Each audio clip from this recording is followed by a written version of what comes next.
નમસ્કાર મિત્રો, હું છું રાધી પટેલ. મારે વાત કરવી છે થોડા સમય પહેલા મને જે અનુભવ થયો એની. થોડા સમય પહેલા હું કષ્ટભંજન હનુમાનજી મહારાજના મંદિરે દર્શન કરવા માટે ગઈ હતી અને ત્યાંથી પરત ફરતા સુરાપુરા દાદા ભોળાદનું બોર્ડ આવ્યું. એટલે આની પહેલા અમે રસ્તા ઉપર નીકળ્યા છીએ, પણ પછી જઈશું એવું વિચારીને માંડી વાળ્યું હતું. પણ આ વખતે હું ગાડીમાં એકલી હતી એટલે મેં એવું વિચાર્યું કે અહીંયા પૂછી જો કેટલા કિલોમીટર અંદર થાય છે, પછી હું જઈ આવું. તો ત્યાં એક પરિવાર ઊભો હતો એટલે મેં પૂછ્યું કે અહીંયાથી ભોળાદ કેટલું થાય છે. તો એમણે મને એવું કીધું કે અહીંયાથી 8 કિલોમીટર થાય છે, તમે જતા રહો.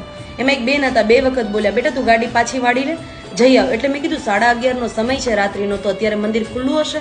તો એમણે મને એવું કીધું કે મંગળવાર છે એટલે આજે મંદિર ખુલ્લું હશે, તારા નસીબમાં દર્શન છે, તું જઈ આવ. એટલે હું ત્યાંથી ભોળાદ જવા માટે નીકળી. 5 કિલોમીટર આગળ ગઈ, 5-6 કિલોમીટર જેવું, એટલે એક ડાયવર્ઝન જેવો રોડ આવ્યો, એકદમ કાચો રોડ.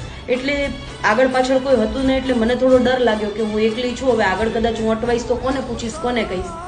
એટલી જ વારમાં ત્યાં એક ભરવાડના ભાઈ આવ્યા અને એમણે મને એવું કહ્યું કે ભોળાદ જવું છે? મેં કીધું હા દાદા, ભોળાદ જવું છે. તો કે અહીંયાથી તમે આગળ જતા રહો.